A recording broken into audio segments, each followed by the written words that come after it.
So, hi guys, for this video, nagbabalik ang cutie pretty ate and future content creator ng Davao City. So, ara guys, nagabaktas na nga napadagin sa mga liguan nga ni kay bisag ka ulan-ulan nangagad man dyan sila kay may mga broken problem.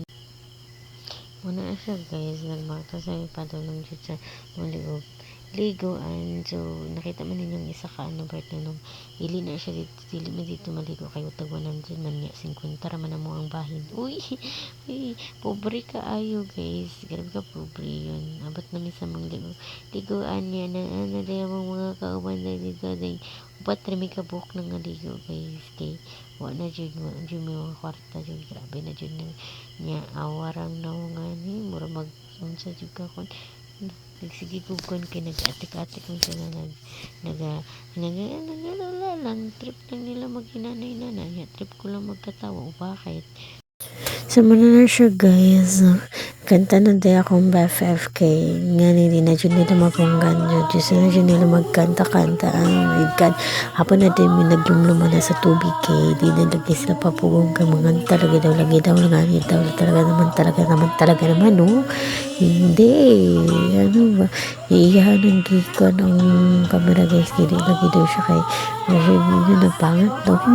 Ang ganda kaya ng best friend ko. Wala akong best friend ang pangit na ako lang uy hindi ako ang pinakamaganda uy hindi ano ba guys na nagapi-api ko kanta na balag ko lang may kay di naman sad ko ganan mo kanta kay di naman basi mo ulan pagsuot hindi ano guys ganun na hitabo yung isa ko anong i-video-videoan kay na feel lagi niya ang kasakat sa iya kasi ka hindi ka na di ang nabroken sa mo igagaw din silang tulo guys magigagaw nga niya ako mga kauban ko magigagaw silang tulo awar round tayo na itabuan na nagigaga pa dyan na siya kay na-realize na daw niya nga ano mag-bake siya maulagin na nga ano bitong mag-beg niya ginaingon na rin ako kay wala hindi ko experience na uy